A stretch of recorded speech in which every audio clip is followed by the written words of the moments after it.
Well, hello, Jerome, Idaho. Welcome to the late October update on all that's been happening. I've really been lazy for like 3 weeks now. And, we had to deal with old Ollie back there, or whatever, when we rescued Ollie. So that took a week of time. But we made some more progress this weekend. You see that little yellow flag there? I'll tell you what that is in a second. Earlier in the year, we worked on the pump, never really got it fully working. I got to put on a new low-high pressure switch. Got some valves installed. Did the drip system, which was positive, and some negatives, which I'll adjust. But back to these flags. So here in Idaho, because it freezes, you got to winterize your systems, your water systems. You got to blow them out.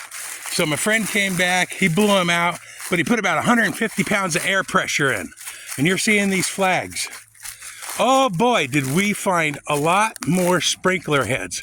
So that's one of my winter projects. And you can't see, there's one right there in the middle of the berries. What a cute guy, huh? Look at that. Couple over there, another there. Legs. One sprung up from under the tree. It looked like the end of the movie Caddyshack. Let's go, bye-byes, or good night. I was running around trying to find them all.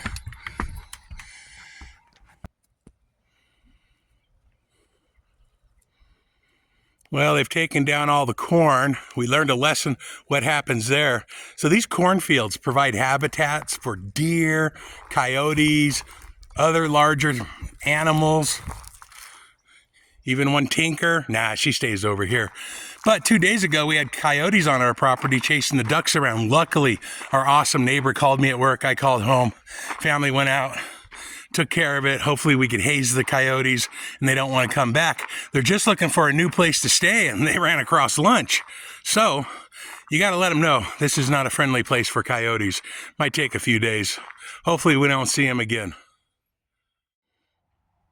All right, this headache of an irrigation pipe that I've been dealing with all summer couldn't totally fix because water shares were never cut off. For you who don't know what water shares are, the whole Magic Valley is mostly watered through canals. And they open up the floodgates and the canals are filled for about 6 months. They just turned them off. Things are drying up. I'm doing that this weekend. My poor neighbor has had to look at this mess all summer long. Well, it's getting really chipper here and things are starting to look sickly as they go to sleep, which I can't wait because I got some problems I need to fix. When these trees go dormant. Little Nikita olive trees never did anything. I hope they just went dormant because they were just so pruned so much. We'll see in the spring. This guy here, oh my gosh, this pear tree, I must be getting good. Well, it's bad because I planted it badly. I could tell that I didn't break up the roots good enough and I left on what I call feather roots. Blech. All right. Right here, you can see I'm making this row here and I'm adjusting the water plan. Next year, I'm removing the drip system from this area and I'm going to use the duck water to just duck water this whole area. We got the aronia bushes. We got some kind of flower vine. Another aronia, the cherry, and a nectarine or something, honeysuckle. Because these guys here, look at that water. That has so much fertilizer in it. Going over here, the sea berries, sea buckthorns, still doing good. Here's the latest. This is an Asian pear. I'm going to start, like I said, do that on all my trees because they respond better to a flooding than a drip system. The other downfall I found of the drip system is when you got these nuts, these crazy things right there, those birds, if things puddle up, look at that.